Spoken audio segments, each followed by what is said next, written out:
안녕하세요. 정쌤입니다.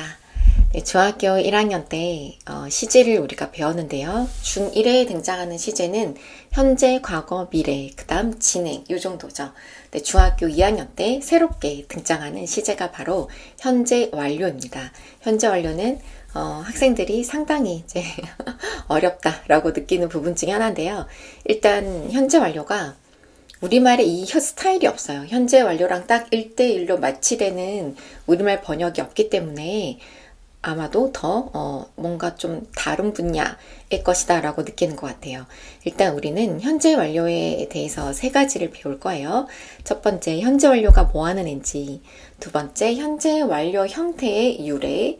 그 다음 세 번째, 현재 완료의 용법을 배우게 될 건데요.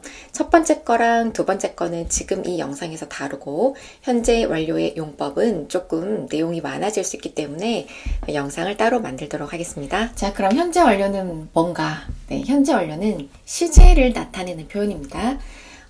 현재 시제를 나타내는데요. 이렇게 말하면 중학교 1학년 때 배운 단순 현재랑 그럼 무슨 차이가 있는지. 자, 단순 현재라는 거는 뭔가 규칙적으로 늘 하는 일을 얘기할 때 주로 쓰게 돼요. 습관적으로 하는 말. 나 아침마다 비타민을 먹어 라든지 아니면 물은 100도씨에서 끓는다와 같은 절대 불변의 법칙, 과학적 사실 이런 것들을 얘기할 때 현재 시제를 쓰게 되고요. 현재 완료라는 것은 시작 시점이 과거에서 이미 시작을 한 건데 현재까지 이어질 때 쓰는 건 거예요. 예를 들어 3일 전부터 비가 계속 오고 있어. 이런 거. 자, 비가 오기 시작한 건 3일 전이죠. 근데 지금도 계속 비가 오고 있는 그 구간을 전부 다 얘기해주고 싶을 때 현재 완료를 쓰게 되는 거고, 그녀랑 안 본 지 10년 됐어. 이런 표현도 10년 전부터 시작을 해서 발생 시작 지점이 과거죠. 지금까지도 여전히 못 보고 있는 상황. 이 구간 전체를 우리 표현하고 싶을 때 현재 완료를 쓰게 돼요. 그러면 시작 시점이 그 사건의 발생 시작이 과거라는 점이 있다 보니까 단순 과거랑 또 헷갈리는 경우가 있단 말이죠. 단순 과거 시제는 말 그대로 3일 전이면 3일 전, 10년 전이면 10년 전, 그때 발생했던 게 그때 끝난 건 거예요. 지금까지 영향을 주는 게 아니라 그때 발생한 걸로 끝났다라는 거. 자, he lost his key. 그는 잃어버렸어. 그의 열쇠를. 이렇게 단순 과거로 쓰게 되면 이 뒤에 올 수 있는 대화의 흐름이 진짜? 언제? 왜? 그래서 지금 찾았대? 이런 대화들이 이어질 수가 있어요. 그런데 이걸 현재 완료로 바꿔서 he has lost his key 이렇게 쓰게 되면 그래서 지금 찾았대? 이런 대화가 이어질 수가 없다는 건 거죠. 현재 완료라는 건 과거에 발생은 했지만 현재도 그 상태라는 건 거예요. 아직도 여전히 지금도 찾지 못했음을 얘기하고 있는 거기 때문에 지금은 찾았대? 라는 표현 자체가 매치가 안 되는 표현들인 거죠. 그러니 현재 완료가 현재와 어떤 차이가 있는지, 그 다음 단순 과거와 어떤 차이가 있는지를 구별을 해 두세요. 자, 두 번째, 현재 완료의 형태는 has나 have 동사 더하기 pp 형태를 쓰게 돼요. 이렇게 하나의 덩어리로 현재 완료 형태를 만드는데요. 한 문장에 뿌리는 하나밖에 쓸 수 없다는 원칙대로 have라는 뿌리 동사와 이제 pp라는 과거 분사를 써서 부변 구조를 만들었죠. 자, 이렇게 부변 구조를 만들고 있는 것들은 진행형도 있었죠. 비동사 더하기 ing, 그 다음 수동태도 비동사 더하기 pp 형태를 쓰게 되잖아요. 그럼 현재 완료는 왜 뿌리 자리에 have를 쓰게 되었을까? 궁금하게 생각해 보신 적 있나요?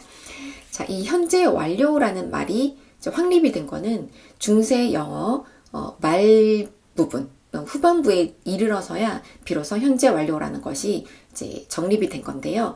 그러면 그 전에는 어떤 형태로 쓰였는지 조금 더 우리가 뒤로 물러나서 그 이전의 영어를 한번 살펴볼게요. I have a key lost. 자, 이렇게 고대 영어에서는 pp를 문장 끝에다가 썼어요.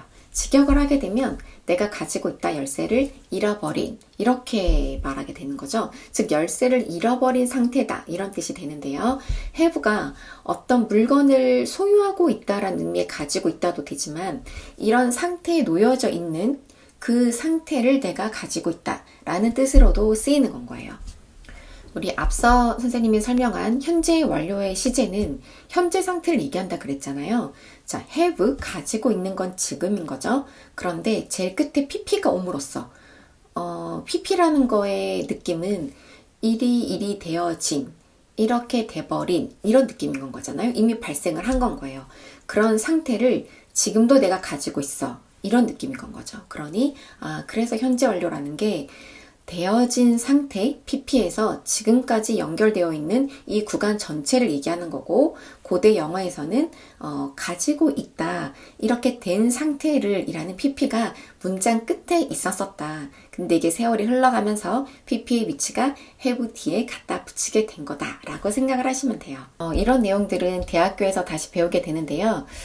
조승연 씨의 플루언트라는 책에서 이 부분을 다룬 걸 제가 읽은 적이 있어요. 아주 쉽게 설명을 잘 해두셨던데, 이렇게 PP 형태가 고대 영어에서 문장 제일 끝에 위치함으로써 이렇게 되어진 상태를 내가 지금 가지고 있다라는 표현이었는데, 세월이 흐르면서 PP가 have 뒤에 붙어오게 된 어떤 그런 역사적 스토리인 거죠. 그런 걸 보니까 이런 걸 학생들에게 설명해주면 좀 재밌을 것 같다라고 해서 제가 그 뒤로 이제 설명을 해주는 편인데요. 아이들이 흥미롭게 받아들이는 것 같아요. 심지어 그 책에 의하면 아직까지도 그런 문장의 구조를 아일랜드 지역에서는 쓰고 있다고도 해요. 그러니 뭔가 내가 이 현재 완료를 지금 배우기 전에 have 더하기 pp 이렇게 공식처럼 외우는 것보다는 이런 유래가 있었구나 라는 걸 그냥 이야기처럼 재밌게 일단 들어줬으면 좋겠고요. 현재 완료의 시제가 어딘지, 그 다음에 왜 이런 형태로 많이 발전되게 되었는지, 이 두 가지를 오늘은 설명을 했고요. 다음 시간에는 이런 현재 완료에 해당하는 문장들을 쭉 펼쳐놓고 나니 한 4가지 정도로 용법이 갈리더라 라는 거를 조금 더 구체적으로 공부해 보도록 하겠습니다. 수고하셨어요.